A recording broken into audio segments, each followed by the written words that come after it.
Boa noite, irmãos. Normalmente eu faço a introdução do culto, da parte litúrgica, mas sempre que eu prego é o Jefferson que faz, então meu boa noite vai um pouco atrasado hoje. Sem que a gente perca tempo, vou pedir aos irmãos que abram suas Bíblias. No livro de Atos, nós vamos ler o capítulo 2. Eu vou pedir aos irmãos que, no meio da leitura, pulem para um próximo capítulo e vocês vão me seguindo. Eu não vou dizer aquele monte de números, senão fica difícil vocês guardarem tudo. A gente vai começar o capítulo 2, versículo 1. Depois você vai seguindo o meu comando, para não ficar complicado. Enquanto isso, eu também estou abrindo minha Bíblia de papel. Não sei vocês, mas na hora de fazer devocional tem que ser Bíblia de papel, irmãos. Fazer leitura no culto não tem problema, a Bíblia do smartphone não, mas na hora da devocional eu não consigo ficar longe da minha Bíblia de papel. Bom, estou aqui enrolando para ver se os irmãos já abriram. Eu acho que já abriram, então vamos fazer a leitura da palavra do Senhor, que diz o seguinte: chegando o dia de Pentecostes, estavam todos reunidos num só lugar. De repente veio do céu um som como de um vento muito forte e encheu toda a casa na qual estavam assentados. E viram o que parecia línguas de fogo que se separaram e pousaram sobre cada um deles. Todos ficaram cheios do Espírito Santo e começaram a falar noutras línguas conforme o Espírito os capacitava. Versículo 14. Então Pedro levantou-se com os 11 e em alta voz dirigiu-se à multidão: homens da Judéia e todos os que vivem em Jerusalém, deixem-me explicar-lhes isto. Ouçam com atenção. Estes homens não estão bêbados, como vocês supõem, ainda são 9 horas da manhã. Ao contrário, isto é o que foi predito pelo profeta Joel. Nos últimos dias, diz Deus, derramarei do meu espírito sobre todos os povos, os seus filhos e as suas filhas profetizarão, os jovens terão visões, os velhos terão sonhos. Sobre os meus servos e as minhas servas derramarei do meu espírito naqueles dias, e eles profetizarão. Mostrarei maravilhas em cima no céu e sinais embaixo na terra, sangue, fogo e nuvens de fumaça. O sol se tornará em trevas, a lua em sangue, antes que venha o grande e glorioso dia do Senhor. E todo aquele que invocar o nome do Senhor será salvo. Israelitas, ouçam essas palavras: Jesus de Nazaré foi aprovado por Deus diante de vocês por meio de milagres, maravilhas e sinais que Deus fez entre vocês por intermédio dele. Como vocês mesmos sabem, este homem lhes foi entregue por propósito determinado e pré-conhecimento de Deus, e vocês, com a ajuda de homens perversos, o mataram pregando na cruz. Mas Deus o ressuscitou dos mortos, rompendo os laços da morte, porque era impossível que a morte o retivesse. Vamos para o versículo 36 agora.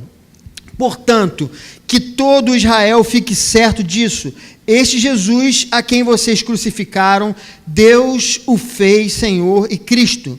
Quando ouviram isso, ficaram aflitos em seu coração e perguntaram a Pedro e aos outros apóstolos: irmãos, que faremos? Pedro respondeu: arrependam-se e cada um de vocês seja batizado em nome de Jesus Cristo para perdão dos seus pecados e receberão o dom do Espírito Santo, pois a promessa é para vocês, para os filhos e para todos os que estão longe, para todos quantos o Senhor, o nosso Deus, chamar. Com muitas outras palavras os advertia e insistia com eles: salvem-se dessa geração corrompida. Os que aceitaram a mensagem foram batizados, e naquele dia houve um acréscimo de cerca de 3.000 pessoas. Eles se dedicavam ao ensino dos apóstolos e à comunhão, ao partir do pão e às orações.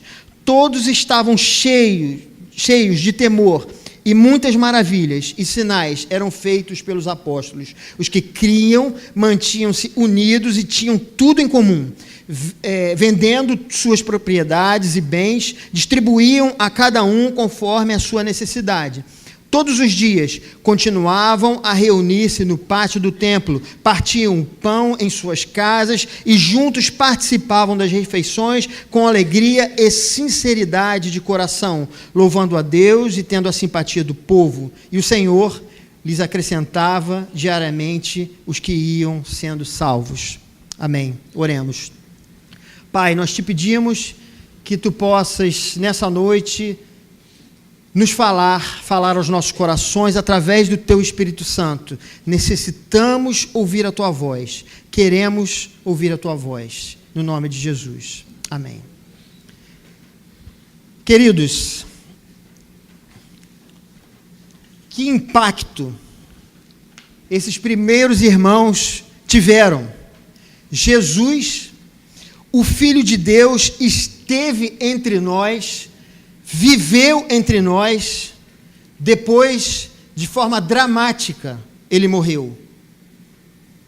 Depois, ele ressuscitou. Esses irmãos que estavam ali, naquele local, eles foram testemunhas. Eles viram tudo isso. Nós cremos que ele veio porque a Bíblia nos diz, porque o Espírito Santo nos testifica.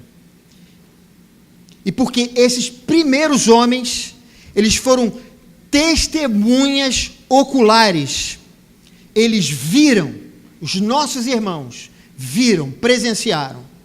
Para nós, tudo isso não é mito, ou é uma história inventada, de jeito algum. O Filho de Deus esteve entre nós e nossos irmãos viveram e testemunharam essa realidade. E sob o impacto dessa intervenção sobrenatural do próprio Deus na história humana, estavam aqueles discípulos. Eles não tinham um modelo a seguir, aquilo não era uma continuidade ou um aperfeiçoamento de uma antiga religião, mas era algo completamente novo.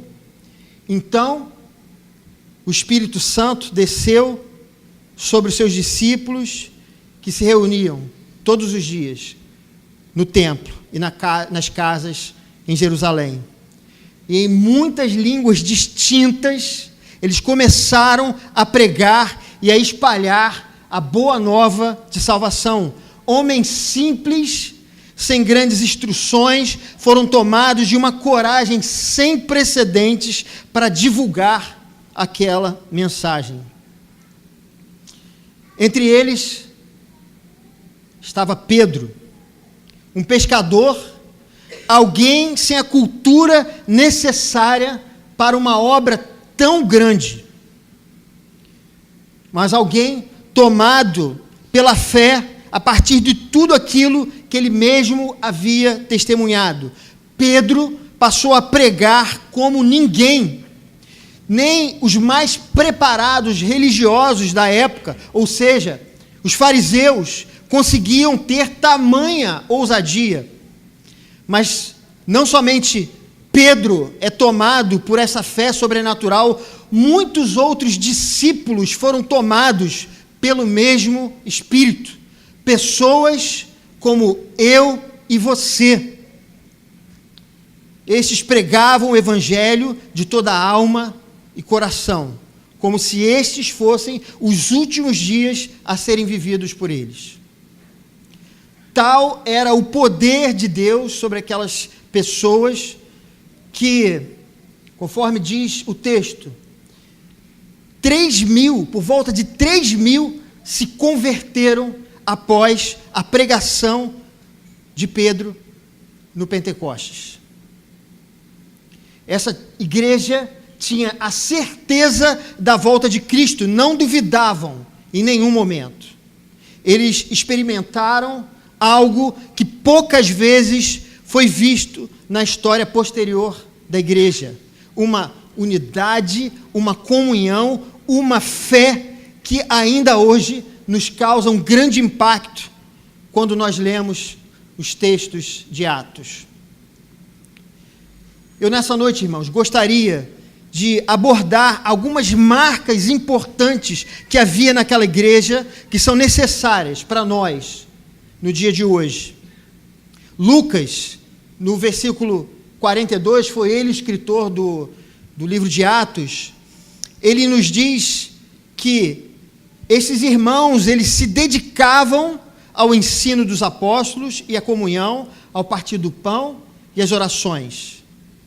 A palavra grega usada por Lucas, proskarterontes, que foi traduzida na NVI como se dedicavam, pode também ser traduzida como, em outras versões, como perseveravam. Ou seja, esses irmãos, eles perseveravam no ensino dos apóstolos e a comunhão e ao partir do pão e as orações. E é isso, irmãos, que eu quero abordar com vocês nessa noite. Há um segredo, há uma fórmula para que a nossa igreja, a Igreja Presbiteriana do Barreto, possa fazer toda a diferença em meio a uma geração corrompida, como o próprio texto fala. Perseverança é a palavra. E foi esse o grande diferencial da igreja primitiva.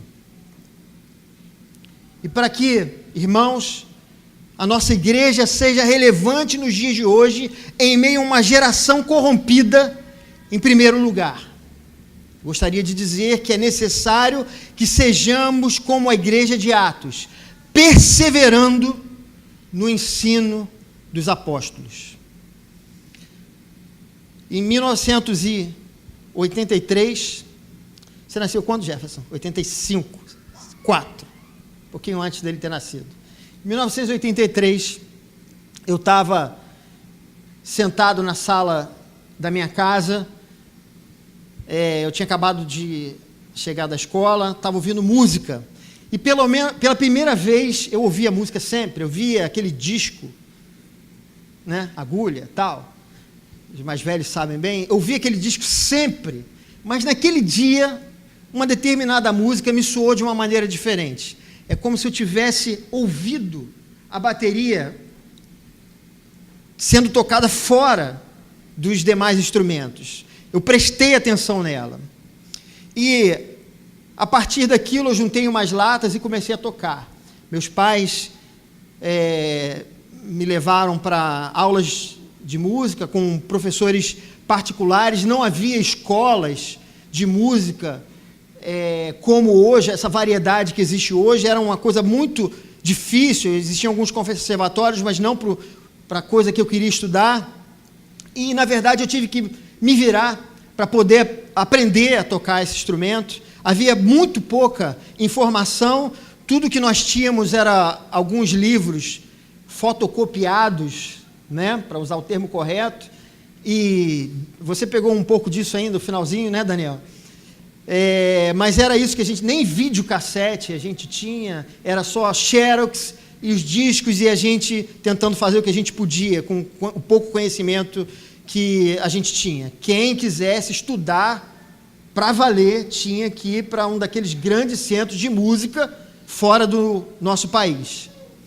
Irmão, se eu comparar hoje com o que nós temos, parece que a coisa mudou muito mesmo nos últimos anos. A internet, ela revolucionou a maneira como nós adquirimos conhecimento. Todas as técnicas avançadas, todo o conhecimento que eu buscava antigamente, ele parece que agora está numa facilidade incrível. Eu pego o meu celular, vou ao YouTube, digito o nome de uma das técnicas, eu vejo uma lista enorme de pessoas ensinando aquela determinada técnica. A informação, nos últimos tempos, ela se democratizou. E os grandes conhecimentos, eles deixaram de ser segredo. Mas junto com esse conhecimento importante também, veio muita informação incorreta, muita informação imprecisa. Muitas vezes ela tem a aparência de coisa correta. Eu que sou mais experiente, Muitas vezes eu olho para aquilo, para uma informação, e vejo se alguém estudar aquilo muito, porque música se aprende com a repetição, estudando muito, repetindo, repetindo, repetindo. Se alguém estudar aquela determinada técnica, vai ter uma lesão. Vai ter um problema sério.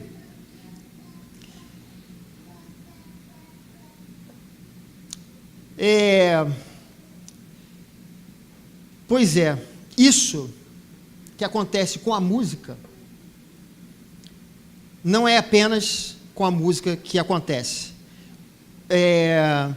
Se antes, irmãos, nós tínhamos que ir a uma igreja para ouvirmos a pregação de um pastor,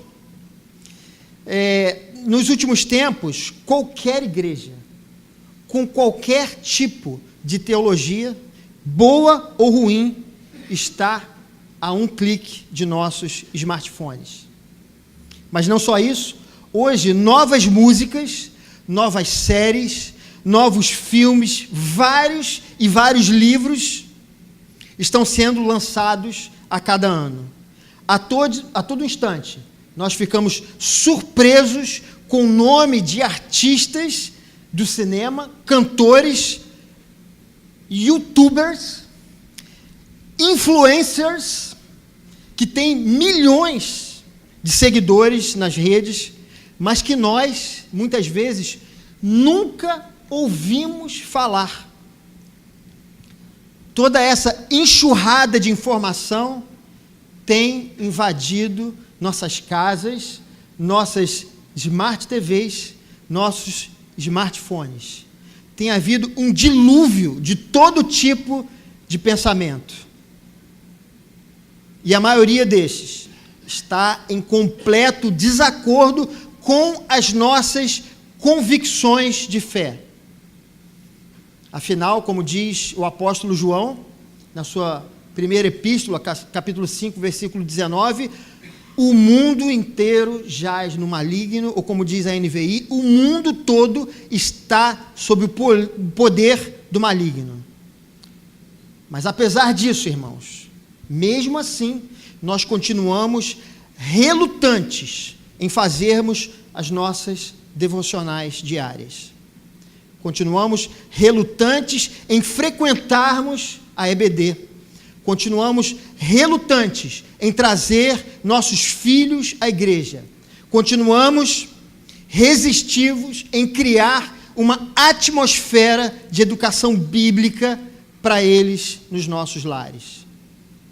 E às vezes permitimos que eles sejam invadidos por essas filosofias do anticristo nos tablets que compramos para eles se distraírem. E muitas vezes também nós somos influenciados por tanta coisa que nós temos visto. Não seremos uma igreja relevante se não perseverarmos no ensino dos apóstolos. Se não nos esforçamos hoje para aprender a ouvir a voz do Senhor, nós não saberemos ouvi-la quando as tribulações se abaterem sobre nós. Para os que vivem distraídos, ou como tão bem colocado como Jefferson, na semana passada, para os sonolentos, a voz do Senhor será apenas mais uma das vozes que estão a ecoar pelo mundo. Eu não estou dizendo, irmãos, que você hoje tem que chegar em casa e cancelar a sua assinatura do Netflix, ou pegar o seu iPhone novinho e quebrar ele, e voltar a usar aquele orelhão quebrado que tem lá na sua rua, se é que ainda não tem mais orelhão, tem?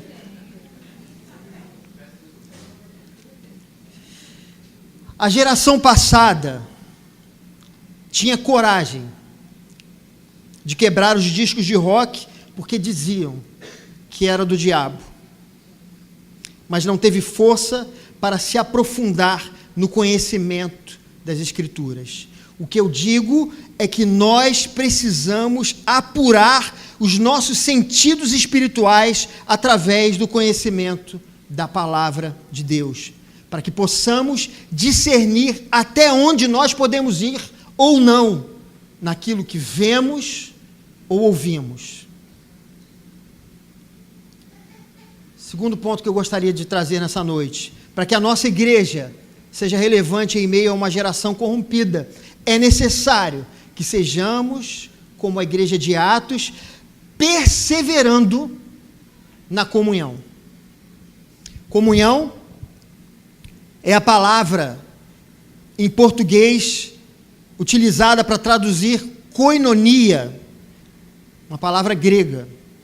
A raiz da palavra é koin, que tem o significado de comum, ou seja, comunhão é algo que é comum a todos, algo que é partilhado por todos. Nesse sentido, o teólogo John Stott, ele propõe 2 tipos de partilha, quando ele, no seu livro, no seu comentário de Atos, ele fala sobre esse texto. Nós, cristãos, partilhamos o próprio Deus. Essa é a primeira proposição dele. O que ele está dizendo é que, quando nós nos reunimos, como nesse culto de hoje, todos temos em comum partilhar a presença de Deus, a presença da própria Trindade no tempo e no espaço. Por isso, nós dizemos que estamos em comunhão com Deus e com nosso irmão. Mas não apenas isso, ele continua dizendo também que koinonia também expressa o que partilhamos uns com os outros, tanto o que damos quanto o que recebemos. Essa igreja de Atos, ela era uma igreja corajosa. Muitos dos irmãos, vendo a pobreza de outros irmãos e a dificuldade desses, eles vendiam o que tinham e partilhavam com aqueles que nada tinham. Mas, diferente do que muitas vezes nós podemos pensar, isso não era feito por todos. Isso não era, irmãos, uma obrigação. O verso 46 que nós lemos nos diz que eles possuíam casas, porque ele fala que eles partiam pão em suas casas. Ou seja, eles tinham casas. Ananias e Safira, por exemplo, eles venderam um campo. O problema deles foi que eles seguraram uma parte do dinheiro e disseram que entregaram tudo. Conforme o próprio John Stott fala, o problema deles, o pecado deles não era a ganância, mas sim a fraude. Porque o próprio apóstolo diz para ele que eles não precisavam fazer isso, não tinha motivo deles fazerem isso. Mas eles fizeram, porque eles queriam enganar o povo, dizendo para os irmãos que eles eram uma coisa que de fato eles não eram. O que nos parece é que essa era uma decisão voluntária dos cristãos da época. Sendo assim, eles entendiam que todos eram chamados à generosidade, uns em maior e outros em menor grau. Essa igreja demonstrava o entendimento da obra de Cristo a ponto de subjugar o materialismo. E sobre essa igreja, João Crisóstomo, ele escreveu o seguinte: aquilo era uma comunidade angelical. Não consideravam exclusivamente deles nenhuma das coisas que possuíam. Imediatamente foi cortada a raiz dos males. Ninguém acusava, ninguém invejava, ninguém tinha ressentimento, não havia orgulho nem desprezo. O pobre não sabia o que era vergonha, o rico não conhecia a arrogância. Não estou, irmãos, propondo a ninguém que entre hoje na OLX para desapegar dos seus bens materiais, até porque a nossa jornada no reino é feita aos poucos, com pequenos passos. Conforme diz o apóstolo Paulo, ninguém tenha de si mesmo um conceito mais elevado do que deve ter, mas pelo contrário, tenha um conceito equilibrado de acordo com a medida da fé que Deus lhe concedeu. Romanos 12, 3. Entretanto, nós não podemos estar de olhos fechados para as necessidades dos nossos irmãos. Sei que o Senhor tem movido muitos corações aqui dentro. Sei que muitos irmãos já têm dado ouvido à voz do nosso Deus, nos chamando a compartilhar. Nós precisamos continuar perseverando nessa comunhão. O dinheiro, irmãos, é uma potestade, é algo que precisa ser vencido. Mamon exerce um poder muito forte sobre nós. Eu me lembro do momento em que essa bateria chegou aqui à igreja. Isso foi em 2007. Eu tinha deixado uma bateria aqui minha, e eu tinha 3, né? E depois eu troquei por essa aqui, coloquei essa aqui, e um tempo depois eu precisei vender uma das minhas baterias, e a igreja resolveu fazer uma proposta. E eu lembro, a gente estava numa reunião de presbitério aqui, eu entrei ali, sentei ali onde eu estava, aí eu olhei para a bateria, quando eu olhei para a bateria, me veio aquele pensamento: essa bateria não é para você vender para a igreja, essa bateria é para você dar para a comunidade, para abençoar os irmãos. Aí, irmãos, eu olhei para um lado, olhei para o outro, fechei o olho, comecei a fazer lá, não quero ouvir isso, não quero, isso é coisa da minha cabeça, estou inventando coisa. E quando eu saí ali, o Jonatas me deu a notícia: falei com o conselho, eles toparam, hein? Eles vão comprar a sua bateria. Aí eu fiquei incomodado, falei: não. Cheguei em casa, eu falei, não, alguns dias eu fiquei com aquele negócio no meu coração. Depois eu falei para a Galça, a gente estava apertado, estava precisando vender aquela bateria, e eu falei: essa bateria não é para ficar com a gente. E aí, quando eu me encontrei com o Jonatas, eu falei com ele: o Senhor mandou dar essa bateria para os irmãos. Essa bateria não pertence mais a mim somente, pertence a toda a comunidade. Irmãos, aquele conflito foi embora. E o que veio depois foi um sentimento de alegria. O apóstolo Paulo, quando ele estava em Mileto, ele chama os irmãos de Éfeso e ele diz uma coisa muito importante. Ele diz o seguinte: em tudo que fiz, mostrei-lhes que, mediante trabalho árduo, devemos ajudar os fracos, lembrando as palavras do próprio Senhor Jesus, que disse: há maior felicidade em dar do que em receber. É isso. De fato, há uma alegria quando nós desprendemos o nosso coração das coisas materiais e nós aprendemos a dar um pouco daquilo que o Senhor tem nos dado. Comunhão é a vocação da Igreja de Jesus. Outro ponto: para que a nossa igreja seja relevante em meio a uma geração corrompida, é necessário que sejamos como a igreja de Atos, perseverando no partir do pão. Grande parte dos teólogos acredita que o partir do pão aqui está mencionando a ceia do Senhor. Uma outra parte dos teólogos entende que o partir do pão seriam as refeições partilhadas, quando os irmãos se reuniam na casa dos irmãos, né, para cultuar o Senhor, mais ou menos como acontece ali nos nossos PGs, né? Depois a gente partilha aquele alimento tão gostoso ali que os irmãos preparam. Nessa reflexão, buscando ali entender melhor, eu acabei, irmãos, entendendo que as duas interpretações, elas são cabíveis nesse momento aqui. A primeira delas, que seria do sacramento, o partir do pão como sacramento.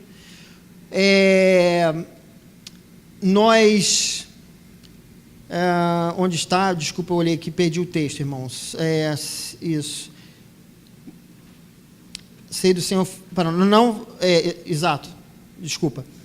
Não vou ser exaustivo para falar sobre isso, mas isso é uma coisa adequada. Seguindo, muitas vezes somos tomados pelas dúvidas. São as lutas diárias, as dificuldades familiares, a falta de emprego no país, doenças de pessoas próximas de nós. Muitas vezes somos tentados a desistir de nossa fé. Existe um elemento no sacramento, naquele mandamento do Senhor, quando ele fala o seguinte: fazei isso em memória de mim. E há um elemento na ceia do Senhor no qual tem o objetivo de nos lembrar o porquê estamos aqui.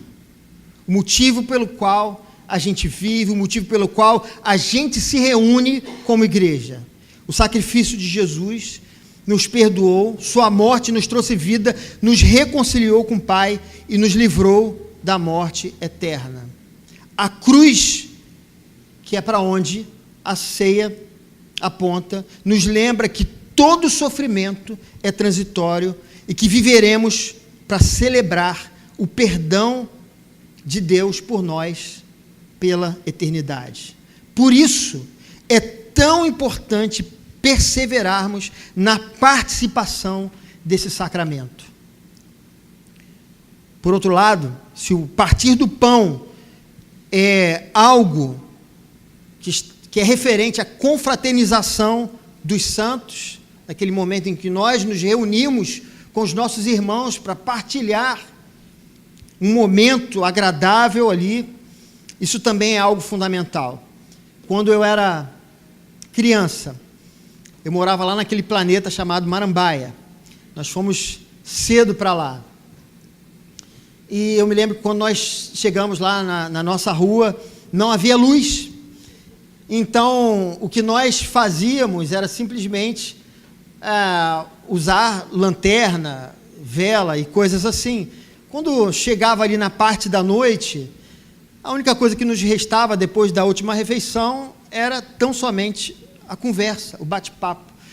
Irmãos, foram 2 anos que a gente viveu ali sem luz. Algo extraordinário aconteceu nesse período.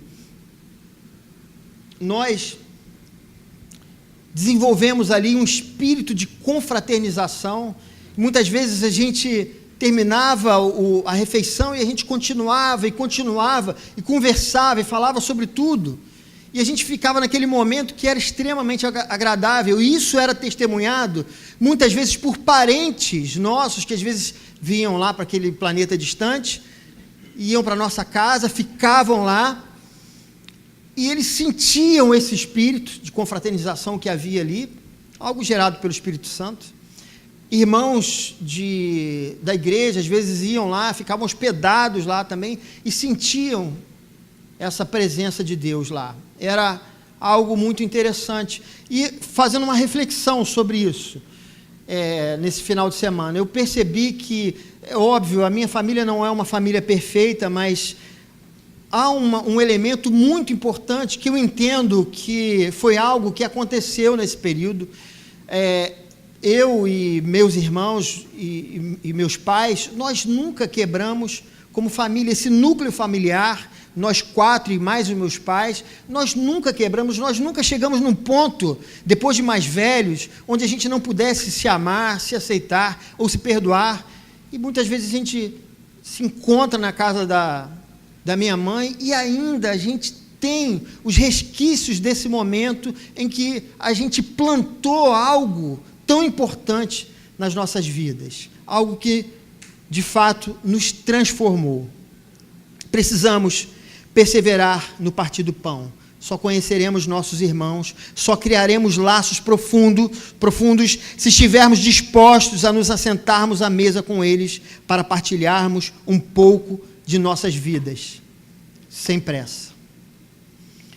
E o último ponto que eu queria destacar com os irmãos, para que a nossa igreja seja relevante em meio a uma geração corrompida, é necessário que sejamos como a igreja de Atos, perseverando na oração.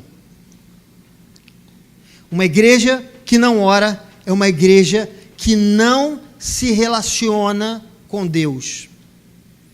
Eu, no Ministério de Família, costumo ensinar que nós podemos dividir a oração em 3 esferas diferentes. A oração individual, a oração com o cônjuge, a oração com a família. Casais que oram juntos, famílias que oram juntas, têm experimentado o poder de Deus em suas casas. E temos hoje famílias da nossa igreja que podem testemunhar isso. mas não é exatamente sobre isso que eu vou falar. Eu gostaria de falar sobre a oração comunitária como meio de graça, meio público de graça. No livro de Atos, há diversos exemplos dos irmãos orando juntos na igreja primitiva. No dia do Pentecostes, que foi isso que a gente leu, o que os crentes estavam fazendo? Eles estavam orando. Depois de curar um homem na Porta Formosa, Pedro e João se livraram dos seus oponentes através da oração coletiva. E o livro de Atos, no capítulo 4, diz que após a igreja ter orado, o chão tremeu. Está lá, capítulo 4, versículo 23. Pedro foi liberto da prisão porque os crentes estavam juntos em oração a favor dele. Em Atos 12, 5. A história das igrejas do Novo Testamento ilustra a bênção e a necessidade de orarmos juntos. Os irmãos sabem que eu lidero o PG de São Gonçalo, e os irmãos do PG que estão aqui são testemunhas. Ao final de todas as reuniões, todos nós oramos uns pelos outros. Cada um apresenta um pedido, nós damos as mãos e um ora pela necessidade do outro irmão. Nós cantamos, nós partilhamos a palavra, nós oramos uns pelos outros, pela nossa igreja, pelos nossos amigos de oração, orem por eles, levem isso a sério, e pelo nosso Brasil. Todas as vezes. Meio de graça. A oração. Na oração comunitária, nós partilhamos nossas dificuldades, nossas alegrias, nossos anseios, nossos medos, nossas metas e nossas vitórias. É o lugar onde nós oramos para que a vontade soberana de Deus possa prevalecer no meio de uma geração corrompida. Assim que o Espírito Santo desceu sobre a igreja, 3.000 pessoas se converteram na pregação de Pedro. Uma igreja que persevera na doutrina dos apóstolos, na comunhão, no partir do pão e nas orações. É uma igreja que cresce, é uma igreja evangelizadora. Temos visto hoje o crescimento de nossa comunidade como nunca. Todos nós temos percebido o Espírito Santo como nunca nesses dias, mas sem perseverança nós não chegaremos longe. Amados, se essa mensagem de hoje fosse um dos últimos conselhos meus como pastor dessa igreja, eu diria: vamos perseverar na oração. Vamos orar pelos perdidos, vamos orar pelos que sofrem, vamos orar pela paz nas nossas ruas, vamos orar pelo futuro da nação, vamos orar para que a chama do Espírito não se apague em nosso meio. Se essa mensagem de hoje fosse um dos meus últimos conselhos a vocês, eu diria: vamos perseverar na comunhão. Não deixem de frequentar os cultos. Não menosprezem o poder de Deus que tem se manifestado aqui todos os domingos. Não deixem de partilhar um pouco daquilo que você tem com alguém que está passando por dificuldades. E ainda, se esse fosse um dos meus últimos conselhos como pastor dessa igreja, eu diria: vamos perseverar no ensino dos apóstolos. Leiam a Bíblia, vivam a Bíblia, ensinem a Bíblia, venham à EBD, tragam os filhos à EBD, não deixem que eles fiquem com o celular na hora do culto, isso os distanciará de Deus. Estudem a Bíblia em casa. Prestem atenção às pregações. Aceitem com humildade a repreensão dos pastores de vocês. Por último, se essa mensagem de hoje fosse um dos meus últimos conselhos como pastor dessa igreja, eu diria: vamos perseverar no partir do pão. Se esforce por estar junto com seus irmãos em Cristo. Se esforce para aceitá-lo do jeito que ele é. Esteja presente aos PGs. Convide os irmãos para a sua casa. Compartilhem juntos as refeições. Desenvolvam profundas amizades com seus irmãos de jornada. Agora é a hora mais difícil. Eu disse, irmãos, repetidas vezes, a seguinte frase: se essa mensagem de hoje fosse um dos meus... Se essa mensagem de hoje fosse um dos meus últimos conselhos como pastor dessa igreja.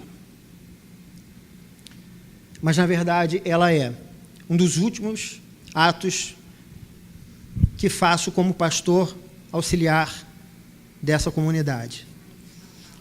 Em 2005, eu estava passando por uma das piores crises da minha vida. Meu casamento, ele estava se esfacelando, minha vida estava em completo descontrole. Nessa época, eu também vivia um conflito pessoal. Havia 10 anos, desde 95, que Deus havia avivado o chamado ministerial em minha vida. Eu estava com todas as forças, irmãos, evitando esse chamado. Eu queria tudo, menos me render à vontade de Deus. Não sei se por conta disso, mas a minha vida nesse momento estava um caos. Depois de quase uma década de dedicação em outra comunidade, próximo à minha ordenação, eu deixei tudo para trás e resolvi congregar nessa pequena igreja. Sinceramente, irmãos, na época era uma igreja de poucos atrativos para mim ou para minha família. Mas apesar disso, eu tive certeza que Deus estava me trazendo para cá. Não tive dúvidas disso. E me dediquei 100% a essa crença. Não demorou para que eu começasse a servir aos irmãos com o dom da música. Eu mesmo trouxe a minha bateria, como falei, coloquei disponível para cá. Depois eu comecei a dar aulas na EBD, e não foram poucas as vezes que eu chegava, irmãos, de madrugada em casa, de sábado para domingo. Antes os cultos aqui eram de manhã, e ninguém sabia, mas às vezes eu dormia 1, 2, 3 horas, e eu estava firme, forte, em pé, aqui no templo, onde eu dava as minhas aulas de EBD, e eu estava aqui, irmãos, compartilhando aquilo que Deus tinha me dado. Nesse mesmo espírito, eu fui convidado pelo reverendo Jonatas para começar a pregar. Me dediquei com todas as minhas forças e fiz o melhor que pude nesses anos. Jonatas, então, me apresentou como candidato ao Sagrado Ministério. Voltei a sonhar com a minha ordenação. Tive nesse período meu processo negado pelo PNTR, que achava que eu não tinha os atributos necessários para a ordenação, mas nós passamos um momento muito difícil em 2011, não pensei duas vezes, eu entrei na linha de tiro, como muitos irmãos sabem, e servi a igreja da melhor forma possível. Nesse período, houve vezes que tinha menos de 10 pessoas aqui dentro no templo. Inesperadamente, me vi novamente, por quase completa aclamação, a igreja confirmando a minha vocação pastoral nesse período. Nesse tempo das Minas Gerais, Deus trouxe aquele jovenzinho ali, reverendo Jefferson. Fiz de tudo para ajudá-lo. Fiz todo o possível para não impedir que ele fosse o pastor que ele é hoje, esse pastor que abençoa grandemente as nossas vidas. Só não fiz aquilo que por limitação não consegui fazer, mas não antes de tentar. Nesse período, irmãos, eu cresci, me aperfeiçoei como discípulo de Jesus, me tornei um irmão em Cristo melhor, um filho melhor, um marido melhor, um pai melhor. Me submeti voluntariamente a alguém que é 15 anos mais novo que eu, o reverendo Jefferson, e ao conselho da igreja. Como Paulo nos ensina em Filipenses 2:3, nada façam por ambição egoísta ou por vaidade, mas humildemente considerem os outros superiores a si mesmos. Caminhei com os irmãos como se todos fossem mais importantes que eu. Não houve ninguém que eu não tivesse disposto a ouvir, não houve ninguém que tivesse me ofendido que eu não tivesse perdoado. Não houve ninguém que por qualquer razão tenha me procurado, alegando que eu tenha ofendido, que eu não tenha me esforçado para me reconciliar com esse irmão. Nesses 12 anos de Igreja Presbiteriana do Barreto, ainda que poucos prestassem atenção, eu fui pastor antes mesmo de ser pastor. Quem abriu o coração pôde ver um sincero interesse de minha parte em ajudar aqueles que passavam por momentos difíceis. Às vezes, falando o que nem sempre é fácil falar. Ser pastor não é uma tarefa fácil, mas tive a certeza que muitos me acolheram e entenderam meu chamado antes mesmo das mãos impostas sobre a minha cabeça.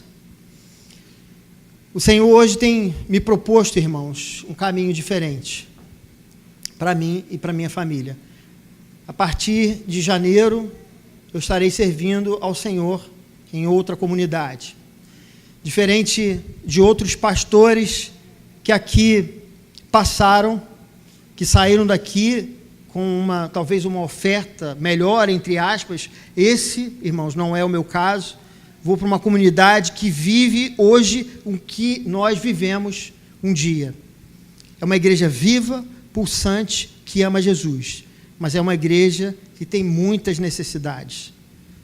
Eu sinto um pouco de tristeza por deixar tanta coisa para trás. Coisas que eu ajudei também a construir. Irmãos que ajudei em momentos de intensa tribulação. Tenho ciência que muito do meu trabalho foi invisível aos olhos da nossa comunidade. Foram como lágrimas de chuva, foram como lágrimas na chuva, como diria Roy Batty, o personagem de Blade Runner. Mas, como Paulo nos fala em 1 Coríntios, eu plantei, Apolo regou, mas quem deu o crescimento foi o Senhor.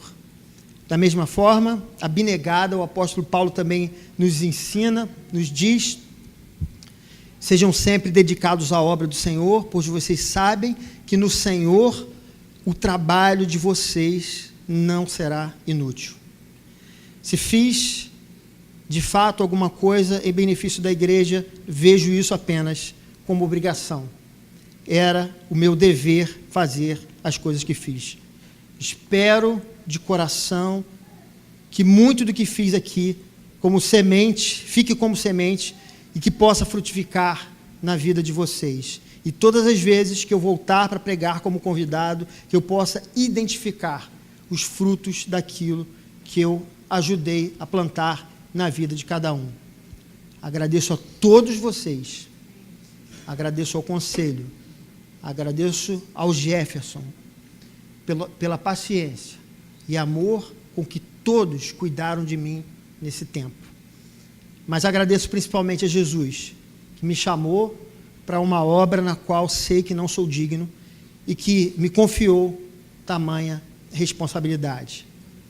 Que o amor de Jesus continue sendo o elo perfeito que nos manterá unidos até a sua vinda, em nome de Jesus. Amém.